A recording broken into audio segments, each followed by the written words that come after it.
بسم اللہ الرحمن الرحیم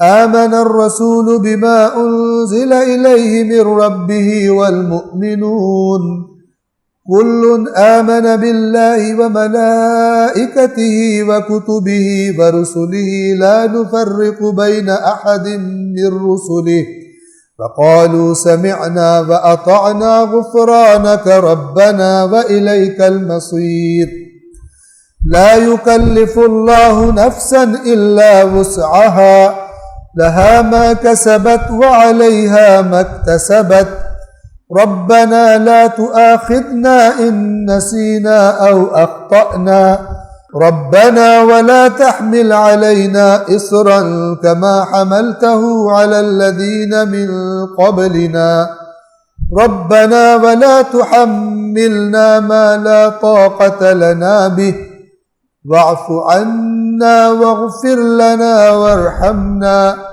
أنت مولانا فانصرنا على القوم الكافرين آمن الرسول بما انزل الیہ، جو رسول پر نازل ہوا ہے رسول اس پر ایمان رکھتا۔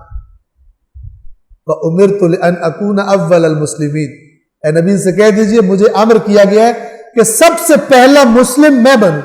سب مسلم سر جھکانے والا، سب سے پہلے خدا کے حکم کے آگے سر جھکانے والا میں ہوں۔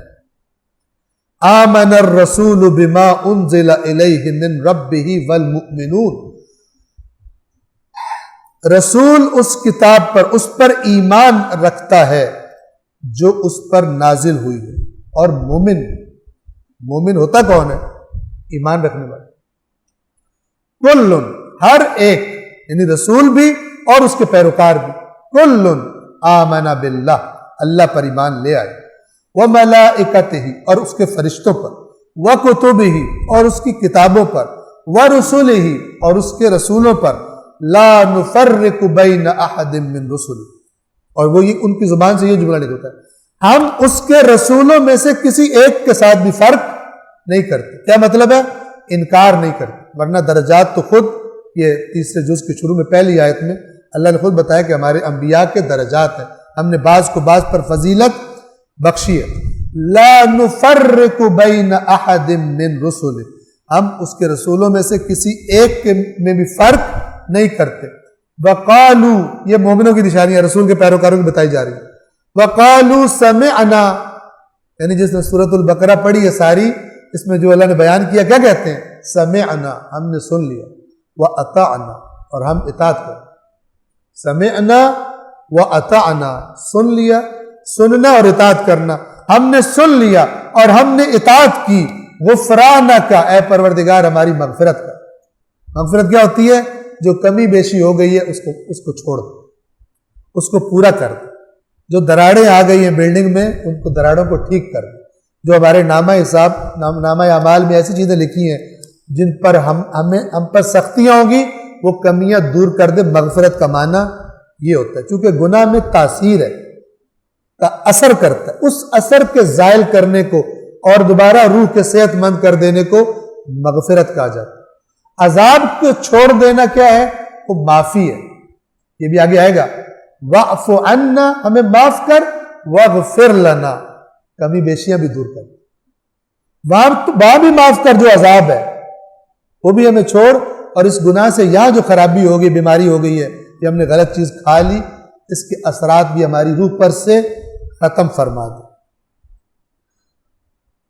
وقالوا سمعنا واطعنا، اور وہ کہتے ہیں کہ ہم نے سن لیا اور ہم نے اطاعت کی۔ غفرانک ربنا، اور اے ہمارے رب تیری مغفرت طلب کر رہے ہیں۔ وإلیک المصیر، اور تیری ہی طرف ٹھکانہ ہے آخر۔ لا یکلف اللہ نفسا الا وسعها، اب گویا اللہ ان کو تسلی دے رہے ہیں کہ تمہاری طاقت سے بڑھ کر اللہ تمہیں تکلیف، یہ تکلیف اردو والی نہیں ہے، تکلیف عربی والی، یعنی ذمہ داری۔ مکلف کہتے ہیں جس پر احکام واجب ہو، جو بالغ ہو جائے، جس پر مثلا نماز وغیرہ اور یہ سارے احکامات واجب ہو جائے، اس کو عربی میں کیا کہا جاتا ہے؟ مکلف۔ یعنی اس کو تکلیف دے دی گئی. کون سی تکلیف؟ اردو والی نہیں، عربی والی. یہ مکلف ہے، یعنی اب یہ ذمہ دار ہے. اب پوچھا جائے گا، اب قلم چلنا شروع ہو گیا ہے اعمال نامے کا. اب اگر خرابی ہوگی تو وہ اس پر پکڑ ہوگی. لا یکلف اللہ نفسا الا وسعها. اللہ کسی نفس کو، کسی روح کو، کسی انسان کو، جو بھی ترجمہ کر لیں آپ، اس کی طاقت سے بڑھ کر، وسع کہتے ہیں وسعت کو، یعنی جتنی اس کی کیپیسٹی ہے اس سے زیادہ. مطلب فرض کرے میرا ہاتھ یہاں تک پہنچتا ہے، اللہ مجھے نہیں کہے گا کہ تو یہاں بیٹھے بیٹھے ہاتھ کو وہاں تک پہنچا، یہ اللہ نہیں کرے گا. اور دوسری جگہ پر ہے لا یکلف اللہ نفسا الا ما آتاہا. اللہ کسی نفس کو مکلف نہیں کرتا، ذمہ داری ڈالتا، مگر جو اس کو عطا کیا اس کے مطابق. اللہ تعالیٰ کو پتا ہے میرے پاس کتنے پیسے ہیں، مجھے کہے تو ہاسپٹل بنا، تو یا اللہ پیسے اٹھا کے جہنم میں ڈال، میرے پاس ہے ہی نہیں، میں کہاں سے بناؤں. تو قرآن کا قاعدہ ہے، جو بھی یاد رکھے اس قاعدے کے مطابق اس پر ایمان کا تقاضا یہ کہ جو بھی آزمائش انسان پر آتی ہے اس میں طاقت ہے، اس میں طاقت ہے. یہ ضرور ہے، ہو سکتا ہے ایک بندہ مثال کے طور پہ، مثلا میں غلط نہ بول دوں، میں ٹیکنیکل آدمی نہیں ہوں، بس کریں مثلا 1 ٹن وزن اٹھا سکتا ہے، مثلا 1 ٹن تو کم ہوتا ہے، زیادہ اٹھا سکتا ہے، لیکن ہو سکتا ہے کہ اپنی کیپیسٹی سے پہلے ہمت ہار جائے، یہ ہو سکتا ہے. لیکن جو اللہ کی طرف سے آتی ہے اس کی کیپیسٹی انسان میں موجود ہوتی ہے. یہ اس آیت کا مطلب ہے. لہا ما کسبت وعلیہا مکتسبت. جو وہ نیک عمل کرتا ہے اس کا فائدہ بھی اسی کو ہے، اور جو کوئی بدی کرتا ہے اس کا انجام بھی اسی کو بھگتنا ہے. یہ نہیں کسی اور کی گردن دے کے آج کل کی طرح نکل جاؤ بیچ میں سے. اپنے نوکر سے کہو تو میری جگہ جیل چلا جا، تو کہنا گاڑی میں چلا رہا تھا، بعد میں سارا سنبھال لوں گا. جو جس نے کیا ہے اپنا سزا اور جزا دونوں خود بھگتے گا. لہا ما کسبت وعلیہا مکتسبت. ربنا، اور پھر یہ دوبارہ مومنوں کی آواز سے بولا جا رہا ہے، اے ہمارے رب، لا تؤاخذنا، ہمیں نہ پکڑنا، ہمارا مواخذہ نہ کرنا، ان نسینا، اگر ہم بھول جائیں، او اخطأنا، اور ہم خطا کر بیٹھے. یاد رکھیے اللہ کرتا بھی نہیں، لیکن مومنوں کو ادب سکھایا جا رہا ہے کہ وہ چاہے تو تم بھول کر کتنی نافرمانیاں کر جاتے ہو، تم کتنی خطائیں کرتے ہو، وہ پکڑ سکتا ہے، تم اس سے دعا کرو. یعنی یہ ادب ہے، تم اٹیچ رہو. اگر ہم بھول کر بیٹھے اور خطا کر بیٹھے تو ہمیں ہمارا مواخذہ نہ کرنا، اے ہمارے رب. ربنا، اے ہمارے رب. ولا تحمل علینا اسرا کما حملتہ علی الذین من قبلنا. اے ہمارے رب، ہم پر وہ بوجھ نہ ڈال جو تو نے ہم سے پہلوں پر ڈالا تھا. یعنی ہمارے جو اب قرآن میں آپ نے واقعات پڑھے مثلا، تو دعا مانگے یا اللہ ہم پر وہ ڈالنا جو ہم برداشت کر سکے، زیادہ بوجھ ہم پر نہ ڈالنا. ربنا ولا تحملنا ما لا طاقت لنا به.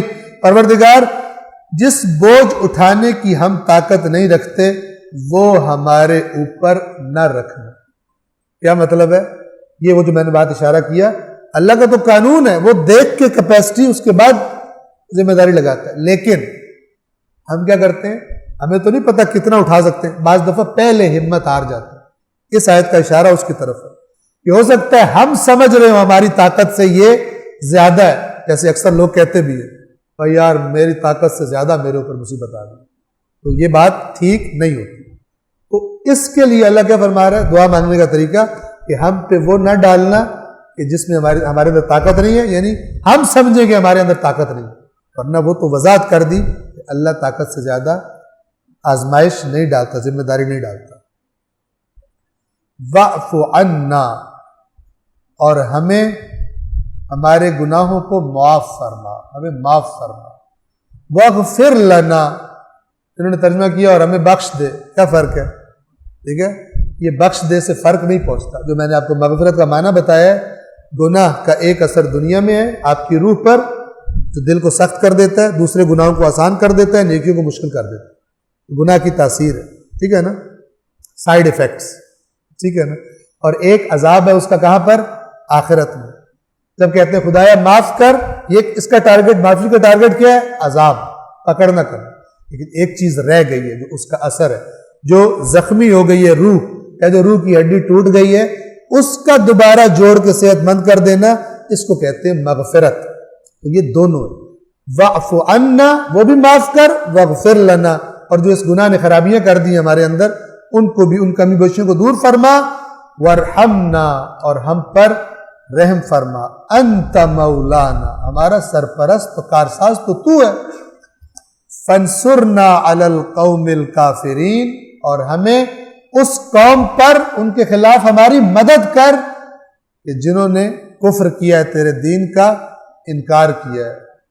اس کا مطلب ہے یہ جو سورۃ البقرہ کی تلاوت کرتے ہیں ان کا کوئی مقابلہ بھی ہوتا ہے کسی قوم کے ساتھ کہ جس کے خلاف اللہ سے مدد مانگتے ہیں، نہ یہ کہ ان کی گود میں بیٹھے ہو اور کہہ رہے ہو وَانصُرْنَا عَلَى الْقَوْمِ الْكَافِرِينَ، مثلا بیٹھے اسرائیل کی گود میں ہو، بنیامین نیتنیاہو کی گود میں بیٹھا ہو، کہہ رہا ہو وَانصُرْنَا عَلَى الْقَوْمِ الْكَافِرِينَ أَنْتَ مَوْلَانَا، اللہ کہے گا تیرا مولا وہ ہے جس کی گود میں بیٹھا ہوا ہے، تیرا مولانا ٹرمپ ہے، تیرا مولانا نیتنیاہو ہے، بنیامین نیتنیاہو ہے، وہ تیرا مولا ہے، اس سے مدد مانگ۔ اللہ مدد مومنوں کی کرتا ہے، کافروں کے خلاف۔ صدق اللہ العلی العظیم۔